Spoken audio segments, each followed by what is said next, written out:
70 calorie of heat are required to raise the temperature of 2 moles of an ideal acid constant pressure from 30 to 35.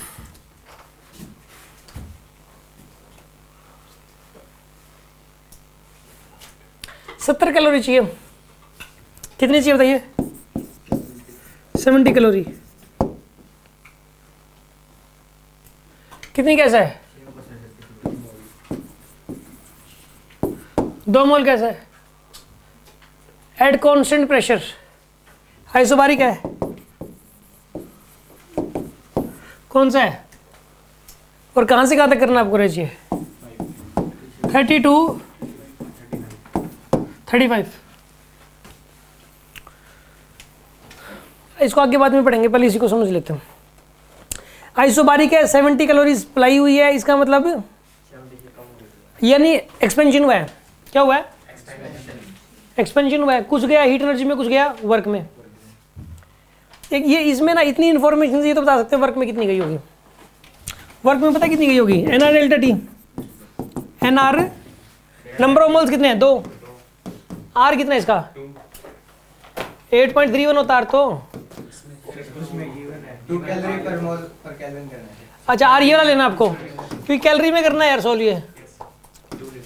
वैसे ना are की value 2 ही होती है CGS में, मतलब calorie की टर्म्स में। तो कैलोरी वगैरह में बात चल रही हो ना, ये होता है 2 यूज करना होता है उसके, 1.99 होता है वैसे, इसको 2 मान लेते हैं हम लोग। वो तो होता है 8.31 जूल पर मोल पर केल्विन, और ये होता है 2 कैलोरी पर मोल पर केल्विन या पर डिग्री सेल्सियस बोल दो, एक ही मतलब है, क्योंकि 8.31 को 4.2 से डिवाइड कर दो आप, 2 ही बनता है लगभग। ठीक है, आर की वैल्यू 2 होगी, और डेल्टा टी कितना है इसमें? 5। 20 कैलोरी किस में जाएगी? वर्क में। और 50 किस में जाएगी? इंटरनल एनर्जी में ना। यार देखो इसमें ना डिग्री ऑफ फ्रीडम, इसमें ना गामा या डिग्री ऑफ फ्रीडम दिए बिना ही हमें पता लग जा रहा है।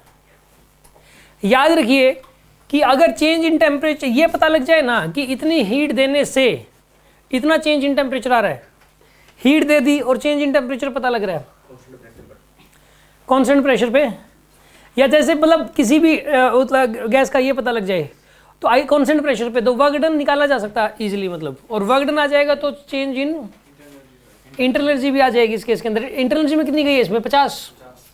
जो 70 तक अभी तक मैंने क्वेश्चन आगे पढ़ा नहीं। अगर किसी बच्चे ने मतलब स्पीड ली, पूरा क्वेश्चन पढ़ दिया बिना सोचे समझे, उसे तो होगा ही नहीं कभी भी। पहले फिजिक्स की खास बात है कि पहले पहली लाइन को पढ़ो और उसको एनालाइज करो अच्छे से, फिर दूसरी लाइन पढ़ो। जब तक पहले 50-100 क्वेश्चंस में तो ऐसे ही करना होता है किसी चैप्टर में, फिर उसके बाद थोड़ी स्पीड बढ़ती है। ठीक है, the amount of heat required to raise the temperature of same gas through the same range at constant volume, तो 50 आंसर आएगा इसको। समझ आ रही बात अब? क्योंकि आइसोबारिक के दौरान जो 70 आपने सप्लाई की थी तो 50 इंटरनल एनर्जी में गई थी और 20 वर्क में गई थी, तो अभी वर्क होना नहीं है तो 50 ही सप्लाई कर दो बस। अरे बात समझ में आ रही कि नहीं आ रही आपको?